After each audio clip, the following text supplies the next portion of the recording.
आपको जो चाहिए वो मिल जाएगा, पक्का मिल जाएगा। हमारा विश्वास है, हमारा अनुभव है, जो चाहिए वो मिल जाएगा। जो चाहिए, कर तुम अकर तुम अन्यथा कर तुम सर्व समर्थ, ऐसे चमत्कार तुम्हारे जीवन में होंगे कि तुम आश्चर्यचकित हो जाओगे। केवल भगवत नाम का आश्रय ले लो, कृष्ण कृष्ण बोलो, राधा राधा बोलो, आप खुद देख क्या चला जाता है। अंदर ही अंदर मनन करते रहो, बाहर से खूब काम करते रहो, क्या परेशानी होनी। और अगर विजय ना हो जाए तो मैं बता, ब्रह्मचर्य को बचाने के लिए 1 घंटा व्यायाम की जरूरत है। दवा कोई वर्जिश से बेहतर नहीं, नुक्सा है कम कर, बालानसेन शक्ति बढ़े, फुर्ती लहे, चोट न अधिक पिराए, अन्न पचे चंगा रहे, कसरत सदा पाए। कम से कम 1500 दंड बैठक मारी, फिर 2 4 6 घंटे पद्मासन सिद्धासन में नस नाड़ी एकदम शुद्ध, तब ब्रह्मचर्य लगना चाहिए कि ब्रह्मचारी जा रहे हैं।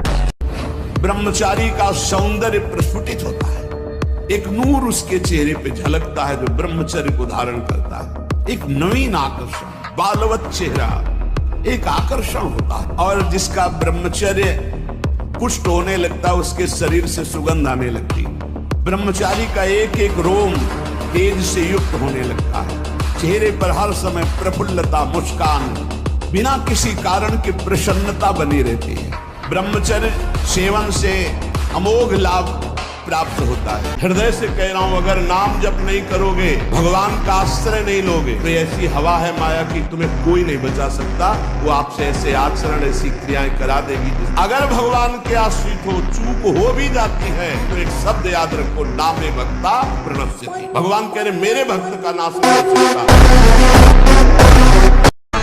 कम बोलना, कम सुनना, कम देखना, कम सोना और कम आहार करना, ये 5 पर कंट्रोल करो।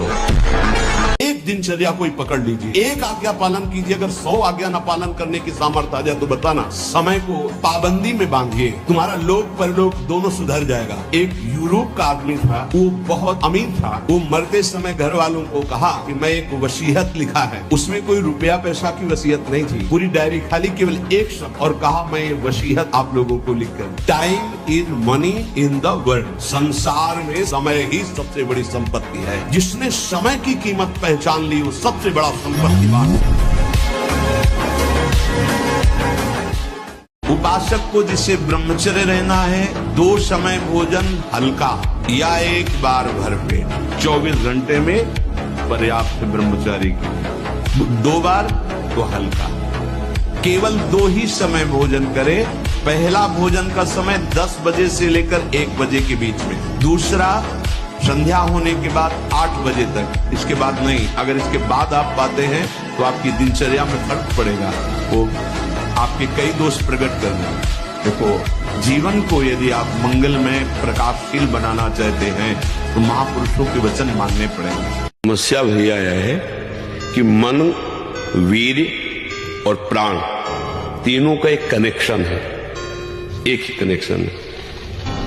अगर हमारा वीर ब्रह्मचर्य ठीक है तो मन शांत और एकाग्र रहेगा और प्राण बलवान और सूक्ष्म रहेंगे। अगर वीर कमजोर हो गया तो मन चंचल, अशांत और प्राण स्थूल और बलहीन हो जाएंगे, स्थूल, सूक्ष्म नहीं होंगे।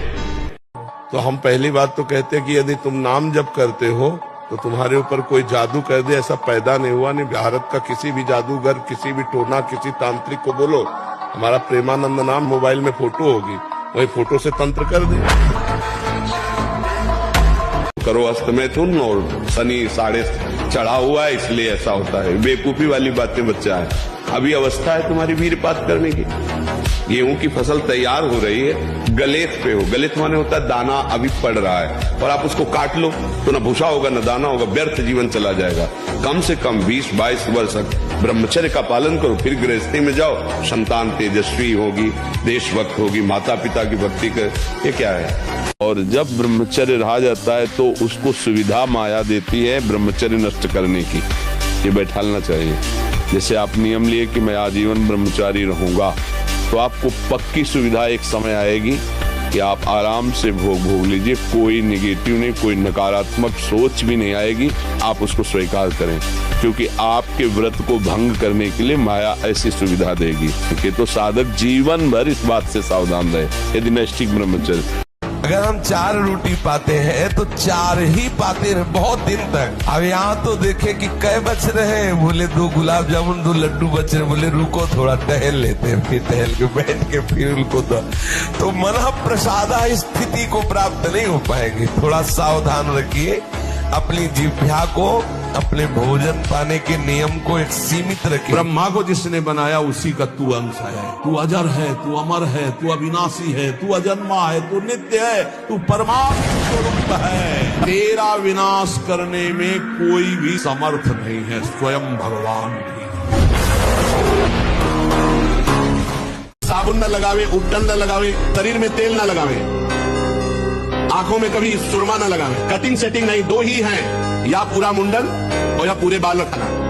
बीच में सेटिंग कटिंग करना ये नहीं, सिद्धांत में नहीं। और स्त्रियों के चित्र न रखे, चित्र न देखे, और ऐसे डॉक्टरों से न मिले। वो बेचारे क्या जाने डॉक्टर जो खुद भोगी हैं, जिनका लक्ष्य केवल है रसेंद्री जनेंद्री को तृप्त करना। आप कहो आज की हमारी साइंस ऐसी कहती है, अगर साइंस कहती है तो हजारों कमेंट हैं, आप पढ़ के देख लीजिए, जिनमें कह रहे हैं कि मैं आत्महत्या कर लूं।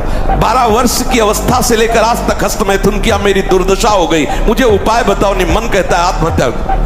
मिलाओ साइंस वाले को कि इसको संभाल। 50 ऐसे हैं जो आत्महत्या के लिए तैयार है, आप नहीं समझ पा रहे। 1000 बार परास्त होने पर भी हमारा वो उदासीपन नहीं आना चाहिए, निराश नहीं होना चाहिए। तो सच्चा ब्रह्मचर्य है हर इंद्री का। वाणी का ब्रह्मचर्य व्यर्थ का बकवास नहीं, भगवत चिंतन, हितकर मधुकर वाणी। नेत्रेंद्री का ब्रह्मचर्य सब में भगवत भाव देखना, कहीं कोई काम आदि की चेष्टा को ना देखना। श्रवणेंद्री का भगवत चर्चा सुनना, शास्त्र चर्चा सुनना, व्यर्थ की बातें ना सुनना। ऐसे हर इंद्री का ब्रह्मचर्य हो जाएगा तो ब्रह्मचर्य का मतलब ब्रह्म में ही स्थित महापुरुष। बार बार भूख लगना, पर वो भूख पचाने वाली नहीं होती। वीर्य नाश करने वाले को बार बार खाने की इच्छा होती है, क्योंकि उसका लीवर खराब हो रहा है। ये अच्छा लक्षण नहीं, बार बार भूख लगना कि बहुत बढ़िया लीवर काम कर रहा है। नहीं, अंदर कब्ज बन रही है, लीवर डाउन हो रहा है और आपको बार बार भूख ले रही। ये झूठ में फंसाया जा रहा है, ये झूठी भूख है, ये तुम्हारा रोगों का घर बनेगी। आपको सच्ची कहता हूं, आप ऐसे निराश मत होना कि इतने दिन हो गए अब भी काम आता है। एक दिन वो समय आएगा कि तुम ऐसे छाती ठोक के कहोगे कि किसी की ताकत नहीं कि हिला दे। कभी प्रभावित मत होना किसी की मीठी बातों में, किसी की मीठी मुस्कुराहट में, किसी के मीठे अपनेपन में। ये हृदय से बोल रहा हूं, इसे स्वीकार कर ले। अगर सत्मार्ग में शूरवीर बनकर अंतिम समय तक निष्कलंक रहना है तो किसी से भी मित्रता नहीं करनी, किसी से भी।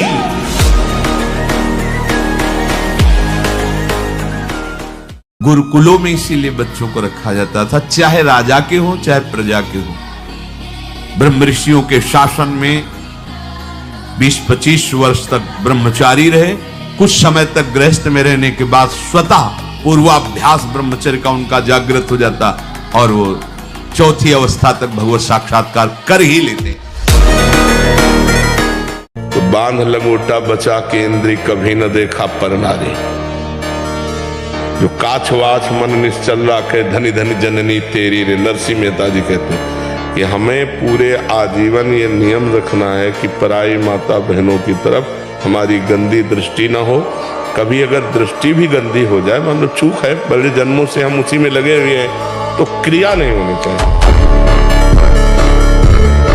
हनुमान जी को कोई परास्त क्यों नहीं कर पाता था?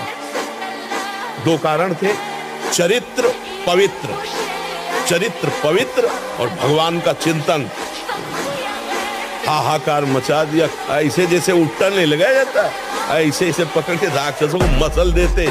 एक घूसे में हजारों को बाल ब्रह्मचारी और भगवान की शक्ति से संपन्न। जितना ब्रह्मचर्य क्षीण होता जाएगा उतनी आपको अधिक सर्दी लगेगी, अधिक गर्मी लगेगी, चिड़चिड़ा स्वभाव हो जाएगा, कुछ कार्य करने का मन नहीं, पड़े रहने का मन रहेगा, आपके अंग प्रत्यंग ये प्रमादी हो जाएंगे, इंद्रियां प्रमादी हो जाएंगी।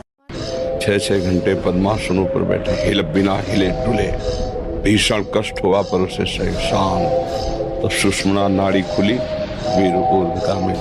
प्राणायाम के द्वारा प्राणों का संयम, शरीर को व्यायाम के द्वारा स्वस्थ, आसनों के द्वारा वश में कर लेना, आहार के द्वारा पवित्र बुद्धि करना, इंद्रिय भोगों का दृश्य श्रवण संभोग इनसे दूर रहना, इंद्रिया पवित्र, तब जाके वीर ऊर्ध्वगामी होता है, उसे कहते हैं अखंड ब्रह्मचारी। यदि थोड़ा भी प्रभु का रस मिल जाए तो समीप सुंदरी से सुंदरी शरीरधारी स्त्री हो, आपका मन नहीं चलेगा, क्योंकि मन जो भोगता है वो तो प्रभु के चरणों में लग गया, अब कैसे फिसले।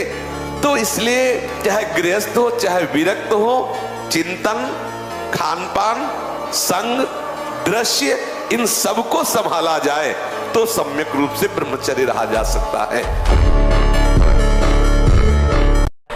कोई गर्व न करे महीना 2 महीना ब्रह्मचर्य रह के कि मैं काम विजयी हो गया। भगवान शंकर की समाधि भंग कर सकता है, तुम तो जीव हो, वो शिव है, वो शिव है, उनकी समाधि भंग कर सकता है, तुम तो जीव हो।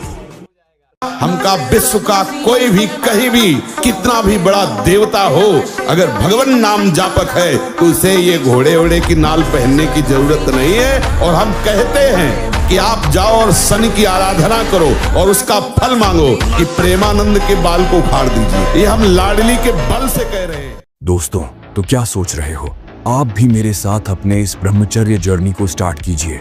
अगर आप इस वीडियो में प्रेमानंद जी महाराज के द्वारा बताए गए सभी नियमों का शिद्दत से पालन करोगे तो मैं दावे के साथ कह सकता हूं कि आपके जीवन में बदलाव अवश्य आएगा। और हाँ, अगर आप पहले से ब्रह्मचर्य का पालन करते हैं तो आपको ब्रह्मचर्य में जो भी समस्या हो आप मुझसे पूछ सकते हैं। और हाँ यार, वीडियो अच्छा लगा हो तो अपना सपोर्ट जरूर दिखाना ताकि मैं और वीडियो बना सकूं। राधे राधे।